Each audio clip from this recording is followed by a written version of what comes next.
प्यारे साथियों नमस्कार। स्वागत है आप सभी का आपके अपने YouTube channel SP learning centre पर।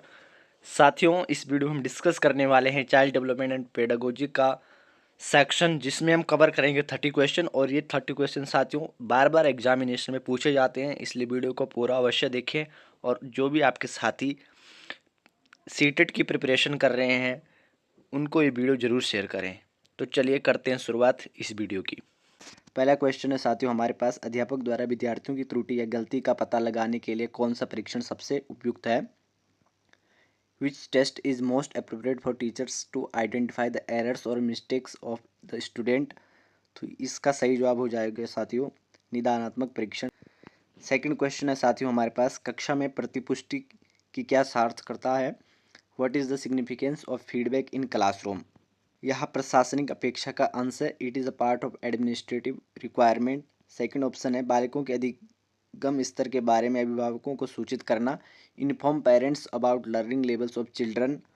थर्ड ऑप्शन है, आत्मनिरीक्षण और अग्रेतर सुधार की गुंजाइश। Scope for introspections and further improvement. Fourth option है, विद्यालय के अनुदान को स्वीकृत कराना। To approve school grants. तो हम सभी को पता ही है कि जो फीडबैक होता है, जो फीडबैक की सार्थकता होती है, जो विशेषता होती है फीडबैक की, वो होती है बालकों के अधिगम स्तर के बारे में अभिभावकों को सूचित करना। To inform parents about learning levels of children. Second option सही जवाब हो जाएगा। क्वेश्चन थर्ड हमारे पास दे रखा है मैच करने के लिए, जिसमें हमारे पास दे रखा है लर्निंग डिसेबिलिटीज़ और उनके जो डिसऑर्डर हैं वो दे रखे हैं। तो पहला हमारे पास ऑप्शन है पढ़ने की अक्षमता यानी लर्निंग डिसेबिलिटी, जो हमारी रिलेटेड होती है, जो डिसऑर्डर होती है डायलेक्सिया से। ए का थर्ड हो जाएगा। सेकंड है वर्बल लर्निंग डिसेबिलिटी, मौखिक रूप से सीखने की अक्षमता, जिसे हम डिस्फेसिया कहते हैं। बी का फोर्थ हो जाएगा। थर्ड है लिखने की अक्षमता, राइटिंग डिसेबिलिटी, जिसको हम डिस्प्रेक्सिया कहते हैं। और फोर्थ हो जाएगा हमारे पास गणित संबंधी अधिगम अक्षमता यानी मैथमेटिकल डिसेबिलिटी, जिसे हम डिसकैलकुलिया कहते हैं। इस तरीके से इसका सही जवाब हो जाएगा। पहले का थर्ड, दूसरे का फोर्थ, तीसरे का फर्स्ट और फोर्थ का डिसकैलकुलिया। अगर ऑप्शन में देखें हम तो इसका सही जवाब हो जाएगा हमारे पास option B. Question number fourth देखेंगे साथियों, उदाहरण एवं तथ्यों के माध्यम से निष्कर्ष तक पहुंचना किस शिक्षण विधि के अंतर्गत आता है? यानी reaching conclusion through examples and facts come under which teaching method? तो ये आता है आपका आगमन विधि के अंतर्गत, यानी इंडक्टिव मेथड के अंतर्गत ये आता है। इसमें हम बच्चों को पहले उदाहरण देते हैं, फिर उनको हम फैक्ट्स तक ले जाते हैं, यानी उदाहरणों के माध्यम से हम फैक्ट्स तक लेके जाते हैं। क्वेश्चन नंबर फिफ्थ हमारे पास, सृजनात्मकता एक डैश है यानी क्रिएटिविटी इज एन। तो यह है एक आपकी mental ability. Option B mental ability. Creativity क्या है? सृजनात्मकता एक मेंटल एबिलिटी है, एक मानसिक योग्यता होती है। सिक्स देखेंगे, तत्परता के नियम का संबंध यानी law of readiness is related to.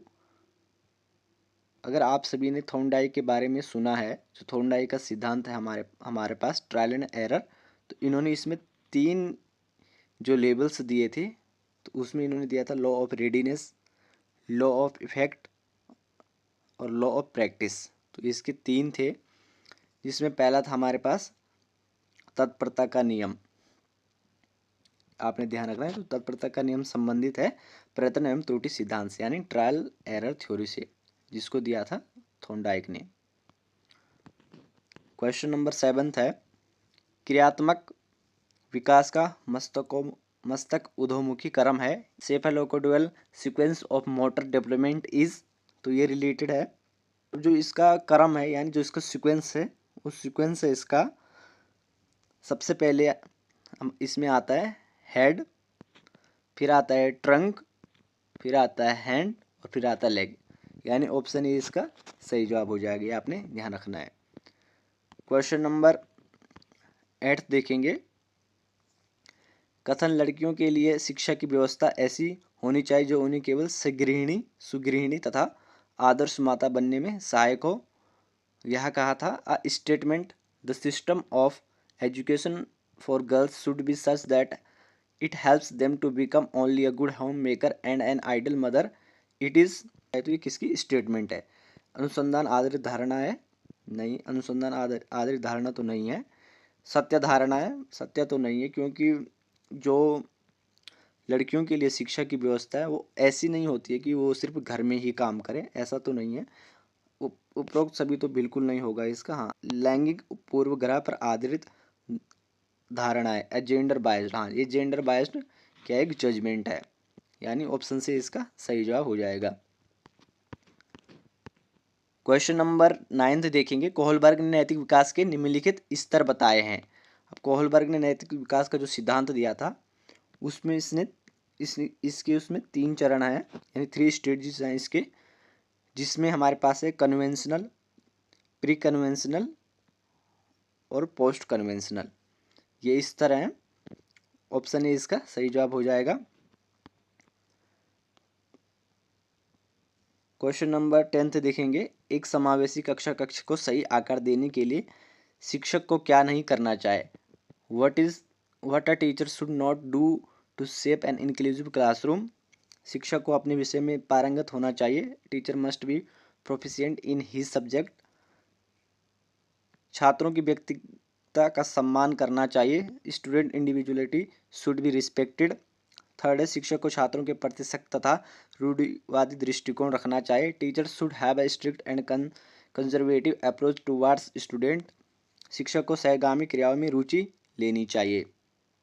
यहाँ पर नहीं पूछा गया है, ये आपने ध्यान रखना, नहीं पूछा गया है यहाँ पे नोट।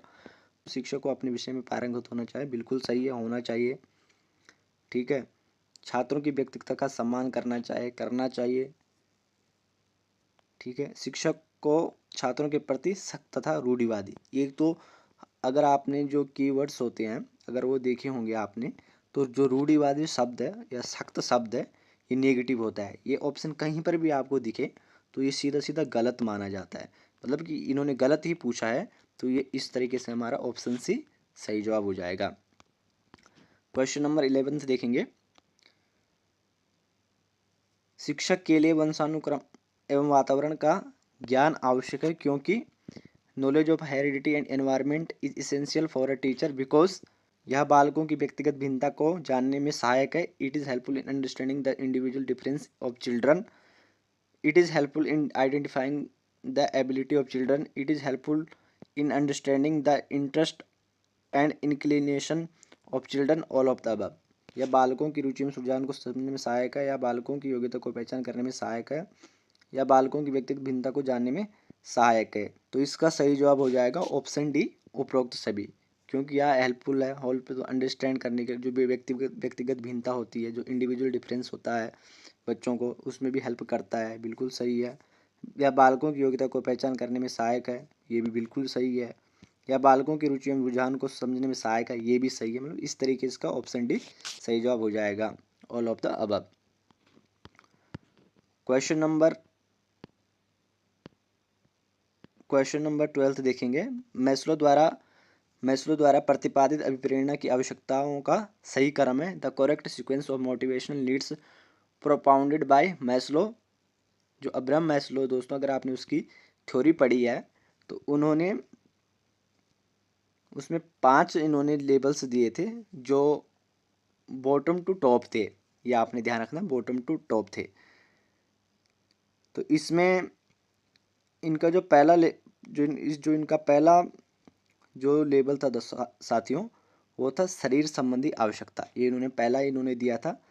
सेकंड था इनका सुरक्षा संबंधी, और थर्ड था इनका स्नेह एवं, मतलब कि समाज से रिलेटेड था। और फोर्थ था इनका आत्मसिद्धि, फोर्थ था इनका सम्मान संबंधी, और फिफ्थ था आत्मसिद्धि यानी आत्म सेल्फ कंसेप्ट था ये, आत्मसिद्धि से संबंधित, यानी ऑप्शन से इसका सही जवाब हो जाएगा। क्वेश्चन नंबर 13 देखेंगे। 7 से 12 वर्ष आयु की अवस्था कहलाती है। The stage from 7th to 12th year is called, तो ये कहलाती है साथियों आपकी उत्तर बाल्यावस्था यानी लेट चाइल्डहुड। क्वेश्चन नंबर 14 देखेंगे। बच्चे जैसे जैसे अपने संसार को कुशलता से खोजते हैं वे अपने ज्ञान का निर्माण करते हैं, यह कथन किसका है? Children actively construct knowledge as they manipulate and explore their world, whose statement is this? तो ये कहा था साथियों पियाजे ने, क्योंकि इन्होंने अपने जो कॉग्निटिव डेवलपमेंट का जो सिद्धांत दिया है उसमें इन्होंने कहा है कि बच्चे जैसे जैसे अपने संसार को कुशलता से खोजते हैं वे अपने ज्ञान का निर्माण यानी अपने ज्ञान को बढ़ाते जाते हैं। ये क्या कहा था पियाजे ने। अगर आपको एक आइडिया भी नहीं मिलता तो आप मतलब कि आपको पता है कि जो कॉग्निटिव डेवलपमेंट से रिलेटेड जो इन्होंने अपना सिद्धांत दिया है, जो थ्योरी दी है, तो आप पियाजे को यहाँ पर आसानी से कर सकते थे। क्वेश्चन नंबर 15 देखेंगे। संबंध प्रतिक्रिया का सिद्धांत प्रतिपादित किया गया यानी कंडीशनड रिस्पॉन्स, जिसे हम CR थ्योरी के नाम से भी जानते हैं, तो ये दी थी आपकी पावलोव ने, जिसमें इन्होंने कुत्ते पर प्रयोग किया था, डॉग पर प्रयोग किया था। क्वेश्चन नंबर 16 देखेंगे। सुझाव ग्रहणशीलता किस अवस्था में सर्वाधिक पाई जाती है? In which state suggestibility found the highest, मतलब सबसे ज़्यादा जो सुझाव है वो किस अवस्था में पाया जाता है? सुझाव की ग्रहणशीलता। अगर शेष अवस्था की हम बात करें तो शेष अवस्था तो ऐसी अवस्था है जिसमें बच्चा हाथ पैर ही हिला पाता है। यहाँ पर तो सुझाव ग्रहणशीलता का तो सवाल ही नहीं उठता है। किशोर अवस्था में बच्चे ज़्यादातर अपनी ही इच्छा का काम करते हैं, और अगर पूर्व बाल्यावस्था में बच्चे मोस्टली मतलब अपने हिसाब से काम करते हैं, और अगर देखा जाए जो हमारी उत्तर बाल्यावस्था है 7 से 12 साल की, तो इसमें बच्चे की जो सुझाव ग्रहणशीलता होती है वो सबसे ज़्यादा होती है। इस तरह से ऑप्शन बी इसका सही जवाब हो जाएगा। नेक्स्ट क्वेश्चन देखेंगे। बालकों की रुचि ज्ञात करने की विधि है। The method of finding out the interest of children is, बालकों की क्रियाओं के निरीक्षण द्वारा, by observing the children's activities, बालकों द्वारा पूछे गए प्रश्नों के आधार पर, on the basis of question asked by children, मानकीकृत रुचि परीक्षणों द्वारा, बाय स्टैंडर्डाइज इंटरेस्ट टेस्ट, उपरोक्त सभी। यहाँ पर उपरोक्त सभी है, ये सारी बालकों की रुचि ज्ञात करने की विधियाँ है। ये भी है, ये भी है, ये भी है, मतलब ऑप्शन डी इसका सही जवाब हो जाएगा। क्वेश्चन नंबर 18 देखेंगे। शिक्षण के किस चरण में शिक्षक द्वारा पाठ योजना की तैयारी की जाती है? In which stage of teaching the lesson plan is prepared by the teacher. शिक्षण का पूर्व क्रिया चरण, pre active phase of teaching. शिक्षण का अंत क्रिया चरण, इंटरएक्टिव फेज ऑफ टीचिंग। शिक्षण का उत्तर क्रिया चरण, post active phase of teaching. None of the above, उपरोक्त में से कोई नहीं। आप सभी को पता ही है कि जो मतलब जो एक टीचर का काम होता है, जो मतलब लेसन प्लानिंग का काम होता है, वो टीचर पहले करता है। Pre active phase of teaching, तो यह टीचिंग का यानी शिक्षण का पहला फेज होता है। आप सभी को पता होगा, ऑप्शन इसका सही जवाब हो जाएगा। नेक्स्ट क्वेश्चन देखेंगे। पियाजे के अनुसार संज्ञानात्मक विकास की किस अवस्था में बालक विभिन्न वस्तुओं को उनकी कुछ विशेषताओं के आधार पर क्रमबद्ध तरीके से व्यवस्थित करना शुरू करता है? According to Piaget, at which stage of cognitive development does a child start arranging different object in a sequential manner in view of some of their characteristics? Option A है मूर्त संक्रियात्मक अवस्था, इन कंक्रीट ऑपरेशनल स्टेज। संवेगात्मक अवस्था, sensory motor stage. Pre operational stage, और formal operational stage, यानी पूर्व संक्रियात्मक अवस्था और औपचारिक संक्रियात्मक अवस्था। सही जवाब हो जाएगा ऑप्शन ए, मूर्त क्रियात्मक अवस्था यानी कंक्रीट ऑपरेशनल स्टेज। इस स्टेज में जो बच्चा होता है वो जो सामने रखी हुई चीज़ें हैं उनके ऊपर तर्क करना सीख जाता है। यह आप सभी ने ध्यान रखना है। यानी कंक्रीट ऑपरेशन स्टेज में बच्चा सामने रखी हुई चीज़ों को देखकर, यानी अगर रीजनिंग की हम देखें तो सामने रखी चीज़ों को देखकर वो तर्क कर सकता है। लेकिन अगर और एब्स्ट्रैक्ट की बात करें, अमूर्त की बात करें, तो अमूर्त चीज़ों के ऊपर बच्चा रीजनिंग तभी लगा सकता है जब वो उसके सामने हो। और अगर औपचारिक संक्रियात्मक अवस्था की बात करें यानी फॉर्मल ऑपरेशनल स्टेज की बात करें तो इसमें बच्चा सामने हो और चाहे सामने ना हो, यानी एब्स्ट्रैक्ट भी हो, अगर चीज़ें सामने ना भी हो तब भी बच्चा इसमें पूरी तरह से रीजनिंग लगाना शुरू कर देता है, यानी तर्क करना शुरू कर देता है, सामने हो चाहे ना हो। ये आपने ध्यान रखना है। नेक्स्ट क्वेश्चन देखेंगे। व्यक्तित्व मापन की वस्तुनिष्ठ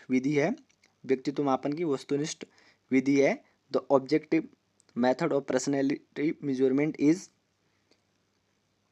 ऑप्शन है अवलोकन, ऑब्जर्वेशन, साक्षात्कार, इंटरव्यू, निर्धारण मापनी यानी रेटिंग स्केल और केस स्टडी। सही जवाब हो जाएगा आपका निर्धारण मापनी यानी रेटिंग स्केल।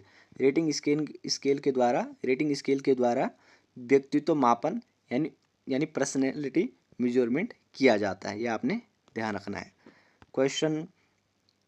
नेक्स्ट क्वेश्चन देखेंगे।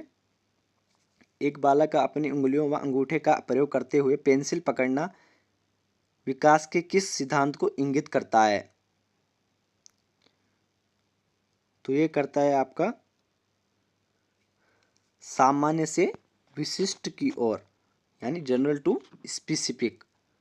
यह आपने ध्यान रखना, क्योंकि यहाँ पर बच्चा सामान्य यानी नॉर्मल चीज़ों से लेकर वो विशिष्ट यानी स्पेसिफिक चीज़ों की तरफ जा रहा है, यानी जनरल चीज़ों को लेकर स्पेसिफिक। क्योंकि ये जनरल आम बातें हैं, बच्चा एक दो उंगलियों पर गिनना सीखता है शुरू में।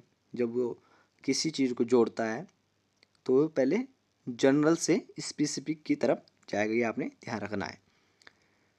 नेक्स्ट क्वेश्चन देखेंगे। बालक की जिज्ञासा कहलाती है। A child curiosity is called अभिवृत्ति, एटीट्यूड, रक्षा युक्ति, डिफेंस मैकेनिज्म, भाव यानी फीलिंग और आत्मसंप्रत्यय यानी सेल्फ कंसेप्ट। सही जवाब हो जाएगा आपका फीलिंग। ये आयोग ने भी जवाब दिया है इसका, भाव आयोग ने यही जवाब दिया है इसका। ऑप्शन सी इसका सही जवाब हो जाएगा।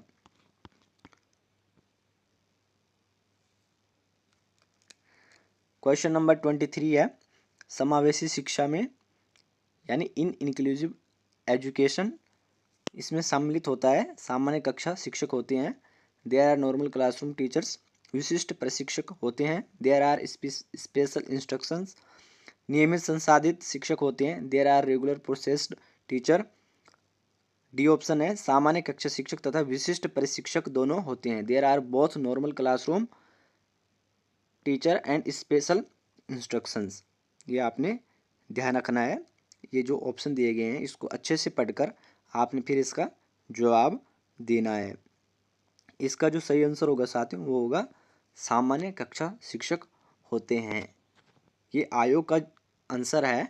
बाद बाकी मैंने तो जो मेरे हिसाब से मुझे भी यही आंसर लग रहा था, सामान्य कक्षा शिक्षक तथा विशिष्ट प्रशिक्षक दोनों होते हैं, क्योंकि ये डिपेंड करता है आयोग क्या जवाब देता है। और अगर आयोग का हम आंसर देखें तो इसका जो कमीशन ने आंसर दिया है वो दिया है सामान्य कक्षा शिक्षक होते हैं। ये आपने ध्यान रखना है। नेक्स्ट क्वेश्चन है साथियों हमारे पास। यदि कक्षा में एक मानसिक मंदित बालक पाया जाए तो ऐसे में अध्यापक को क्या करना चाहिए? If A mentally retarded child is found in the class, what should a teacher do in such situation? मतलब कि ऐसी सिचुएशन में ऐसी सिचुएशन में अध्यापक को क्या करना चाहिए। ऑप्शन दिए गए हैं। ऐसे बालक का उत्तर न देने पर अपमान करना चाहिए। अच्छा, child should be insulted for not answering. नहीं, आप किसी को इंसल्ट नहीं करोगे, ये आपने ध्यान रखना है, ये बिल्कुल गलत ऑप्शन है। शिक्षण की गति धीमी रखनी चाहिए और पढ़ाए हुए पाठ को बार बार दोहराना चाहिए, ये कुछ हद तक सही लग रहा है। थर्ड ऑप्शन है हमारे पास, एक सामान्य गति से शिक्षण कार्य करते रहना चाहिए। Teaching should be carried out at normal pace, ये भी हमें कुछ हद तक सही लग रहा है। और डी ऑप्शन दिया गया है, मंदबुद्धि बालक को नज़रअंदाज करते हुए शिक्षक को पाठ पूरा करने पर ध्यान देना चाहिए, ये बिल्कुल सही नहीं है, क्योंकि यहाँ पर नज़रअंदाज की जो बात की गई है वो बिल्कुल गलत है। इस ऑप्शन को आप बिल्कुल काट दोगे, ये ऑप्शन सही हो ही नहीं सकता। पहला और जो लास्ट ऑप्शन है ये दोनों ही गलत है, बचे हमारे पास बी और सी, इसमें से एक आंसर होना चाहिए। और अगर आयोग की बात की जाए साथियों, तो आयोग ने इसका जो आंसर दिया है वो आंसर दिया है आयोग ने यहाँ पर option B, teaching pace should be kept slow and the lesson taught should be repeated again and again, यानी शिक्षक को गति धीमी रखनी चाहिए और पढ़ाए हुए पाठ को बार बार दोहराना चाहिए, ये आयोग ने इसका सही जवाब दिया है। और मेरे हिसाब से भी सही जवाब यही है। बाकी कई बच्चे हो सकते हैं जिनको ये जवाब लगे कि एक सामान्य गति शिक्षण कार्य करते रहना चाहिए, लेकिन बेस्ट ऑप्शन हमारे पास यही है, ऑप्शन बी। ऑप्शन बी इसका सही जवाब हो जाएगा। नेक्स्ट क्वेश्चन देखेंगे, अध्यापक की किस गुणवत्ता के फलस्वरूप अधिगम में वृद्धि होगी। Which one of the following quality of teacher will enhance learning. Option दिया गया है, संप्रेषण योग्यता यानी कम्युनिकेटिंग एबिलिटी, अभिप्रेरणा योग्यता, मोटिवेशन एबिलिटी। थर्ड ऑप्शन है मार्गदर्शन की योग्यता, गाइडिंग एबिलिटी। फोर्थ है शारीरिक व्यक्तित्व यानी फिजिकल पर्सनैलिटी। सही जवाब हो जाएगा आपका ऑप्शन बी, अभिप्रेरणा योग्यता यानी मोटिवेशन एबिलिटी। नेक्स्ट क्वेश्चन है, विशिष्ट बालकों की श्रेणी में, नेक्स्ट क्वेश्चन है, विशिष्ट बालकों की श्रेणी में आते हैं एक्सेप्शनल चिल्ड्रन कैटेगरी इंक्लूड्स, इसमें सम्मिलित होते हैं प्रतिभाशाली बालक, गिफ्टेड चिल्ड्रन, संवेगात्मक रूप से विक्षिप्त बालक, इमोशनली डिस्टर्ब्ड चिल्ड्रन, मानसिक मंदित बालक, मेंटली रिटार्डेड चिल्ड्रन, और ऑप्शन डी है उपरोक्त सभी यानी ऑल ऑफ द अबव। अगर देखे जाए तो विशिष्ट बालक वे बालक होते हैं,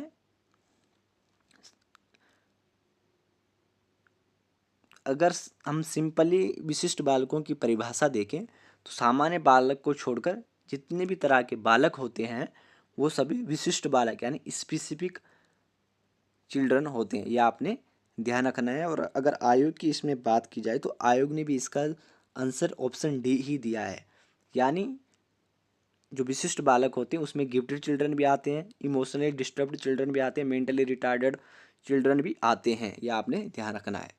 यानी विशिष्ट बालक वो बालक होते हैं जो सामान्य श्रेणी में नहीं आते हैं, यह आपने सीधे तौर पर ध्यान रखना है। नेक्स्ट क्वेश्चन देखेंगे, एक अध्यापक का अपने विद्यार्थियों को सिखाने का सर्वोत्तम तरीका हो सकता है। The best way for a teacher to make his her student learn. Option A है, एक अच्छा व्याख्यान देकर by giving a good lecture, model दिखाकर बाय शोविंग द मॉडल, शिक्षण में ओवरहेड प्रोजेक्टर का प्रयोग करके by using overhead projector in teaching. D option है, शैक्षिक भ्रमण के द्वारा बाय एजुकेशनल एक्सकर्शन। सही जवाब हो जाएगा आपका ऑप्शन डी, ये आपने ध्यान रखना है, ऑप्शन डी। आयोग ने भी इसका आंसर यही दिया है। एक अच्छा व्याख्यान देकर ये तो नहीं हो सकता, अगर मॉडल दिखाकर ही सिखाने का अच्छा तरीका नहीं होता है, शिक्षण में ओवरहेड प्रोजेक्ट का प्रयोग करके, ये ऑप्शन तो यहाँ पर ऐसे ही आपको थोड़ा चकमा देने के लिए दिया गया है। अगर हम सही जवाब की बात करें, सही आंसर है तो ऑप्शन डी ही होना चाहिए, शैक्षिक भ्रमण के द्वारा by educational excursion. Next question देखेंगे, शिक्षण प्रक्रिया में निम्नलिखित में से किसका भली प्रकार ध्यान रखना चाहिए। Which of the following should be kept in mind in the teaching process, यानी टीचिंग प्रक्रिया के दौरान कौन सी बातें दिमाग में रखनी चाहिए। ऑप्शन ए दिया गया है विद्यार्थियों की सक्रिय सहभागिता, active participation of student. Option B है विषय वस्तु का कठिनाई स्तर यानी difficulty level of the subject matter. C option है अनुशासन और नियमित उपस्थिति, discipline and regular attendance. Fourth option है गृह कार्य की जांच यानी चेकिंग होमवर्क। सही जवाब हो जाएगा आपका विद्यार्थियों की सक्रिय सहभागिता यानी active participation of the student. ये आप सभी ने ध्यान रखना है। नेक्स्ट क्वेश्चन है हमारे पास सतत एवं व्यापक मूल्यांकन में व्यापक मूल्यांकन शब्दावली का तात्पर्य है the term comprehensive evaluation continuous and comprehensive evaluation means. यानी कंटिन्यूअस और कॉम्प्रिहेंसिव इवैल्यूएशन का मतलब है सभी विषयों का मूल्यांकन, शैक्षिक क्षेत्र का मूल्यांकन, शैक्षिक एवं शैक्षिक क्षेत्र का मूल्यांकन, शैक्षिक क्षेत्र का मूल्यांकन, evaluation of all subject, evaluation of educational area, evaluation of educational and को एजुकेशनल एरिया, इवैल्यूएशन ऑफ को एजुकेशनल एरिया। तो ये हमारे पास दिया गया है। सही जवाब हो जाएगा आपका ऑप्शन सी शैक्षिक एवं शैक्षिक क्षेत्र का मूल्यांकन। यह आप सभी ने ध्यान रखना है कि सही जवाब ऑप्शन सी है शैक्षिक एवं शैक्षिक क्षेत्र का मूल्यांकन, इवैल्यूएशन ऑफ एजुकेशन एंड को एजुकेशनल एरियाज। लास्ट क्वेश्चन है साथियों हमारे पास, एक बालक की वास्तविक आयु 8 वर्ष है तथा मानसिक आयु 10 वर्ष है तो बालक की बुद्धिलब्धि क्या होगी। The chronological age of child is 8 years and mental age is 10 years, then what will be the intelligence quotient of the child. यहाँ पर डायरेक्टली उन्होंने जो मानसिक योग्यता का जो हमारा फॉर्मूला होता है MA/CA × 100 आप सभी को पता ही होगा। इस फॉर्मूला को लगाकर अगर आप इस फॉर्मूले को लगाओगे तो हमारे पास सही आंसर आ जाएगा ऑप्शन बी यानी 125। तो आपने इसको कैसे रखना था, इन्होंने इसमें पूछा वास्तविक आय यानी क्रोनोलॉजिकल एज बोलते हैं हम जिसे, तो है 8 वर्ष। तो यहाँ पर आपने इसको कैसे करना था एक बार मैं आप सभी को बता दूं जिनको पता नहीं है। वैसे तो ज़्यादातर बच्चों को पता ही होगा MA/CA इसका फॉर्मूला है। तो हम अगर देखें तो मेंटल एज है 10 year और जो क्रोनोलॉजिकल एज है वो 8 year और इसको मल्टीप्लाई 100 से करेंगे। अगर हम इसको काटेंगे तो 2 से कटेगा 4 बार, इधर 2 से कटेगा 5 बार, ठीक है। फिर ये कटेगा